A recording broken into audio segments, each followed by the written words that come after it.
Génesis capítulo 12. Llamamiento de Abraham. Uno de los hombres más sobresalientes de la antigüedad va a ser ahora el centro de nuestro interés. Tres importantes religiones de nuestros días honran a Abraham como hombre de Dios. Estas son el judaísmo, el cristianismo y el islamismo. Durante su primera época, su nombre era Abraham, que significa Padre exaltado. Se nos presenta a un hombre de fe que dejó todo para seguir los planes del Señor. Y también se nos habla de sus desaciertos y errores.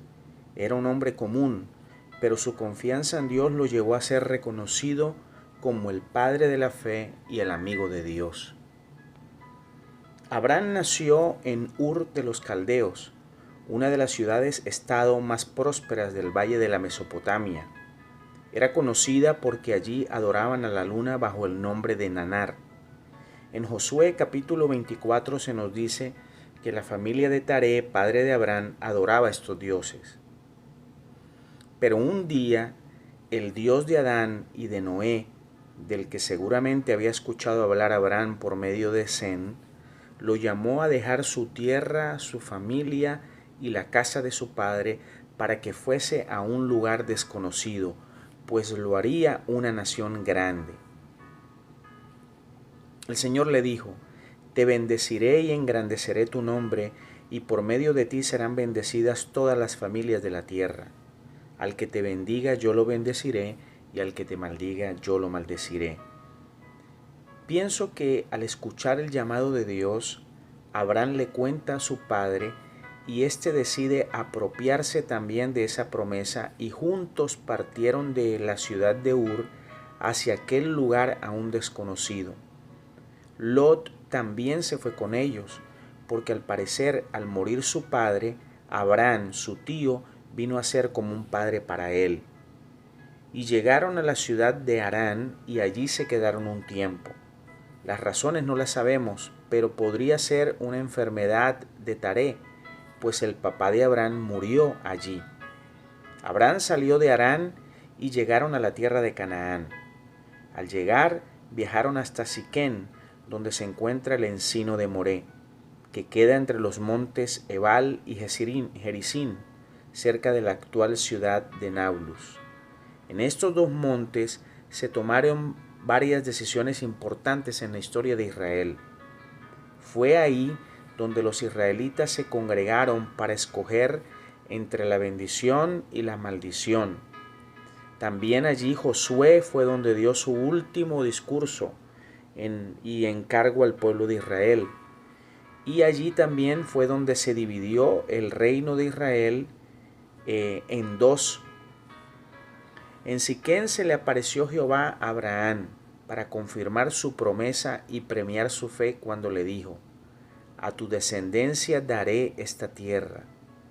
Abraham llegó a la tierra y Dios se la mostró, pero sería entregada a sus descendientes, no a él. De hecho, cuando el patriarca murió, su única posesión de bienes raíces era una cueva que había comprado para enterrar a su familia. Dios sacó a Abraham de una nación idólatra, de donde nació, en Caldea, y resalta el hecho que se haya convertido en adorador de un Dios invisible.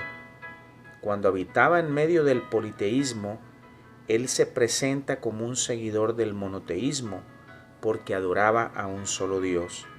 Es uno de los primeros misioneros. Dejó su propio país para ir a un país extranjero, obedeciendo un llamamiento que oía de Dios. Seguía una misión que tenía motivos espirituales y que proseguía la gran finalidad de establecer el culto del verdadero Dios en un país ajeno. La segunda parte de este capítulo nos habla de la estancia de Abraham en Egipto. Había llegado una hambruna a aquella región y Abraham decidió irse a Egipto. Abraham tuvo miedo de que los egipcios lo mataran para quedarse con su mujer, que era de hermoso parecer, y decidió rogarle a ella que dijera que eran hermanos para salvar su vida. En efecto, cuando llegaron a Egipto, sus habitantes vieron su hermosura. Los príncipes la alabaron delante de Faraón y fue llevada a la casa real. Pero Dios afligió a la familia del monarca con grandes plagas para proteger a Sarai. Después el faraón reprendió a Abraham por no haberle dicho la verdad y se la devolvió con estas palabras: Ahora pues, he aquí tu mujer, tómala y vete.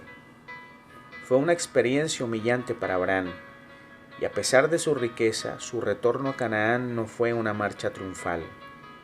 Retornó lentamente hasta Betel y el patriarca volvió allí a levantar un altar y adoró al Señor. Su viaje a Egipto no había sido de bendición para nadie. Si Dios no se hubiera interpuesto, Abraham habría podido sentir la tentación de quedarse en Egipto y olvidado la promesa. Todavía Dios reprende con frecuencia a su pueblo y le hace recordar por medio de sus enemigos que este mundo no es nuestro descanso. Obsérvese la semejanza en la liberación de Abraham de Egipto y la de su simiente también de allí 430 años después, como él fue a Egipto a causa del hambre y también sus descendientes bajaron a Egipto por causa del hambre. Abraham fue liberado de Egipto tras las grandes plagas infligidas por Dios a Faraón y a su casa. Ellos también salieron de Egipto tras terribles plagas.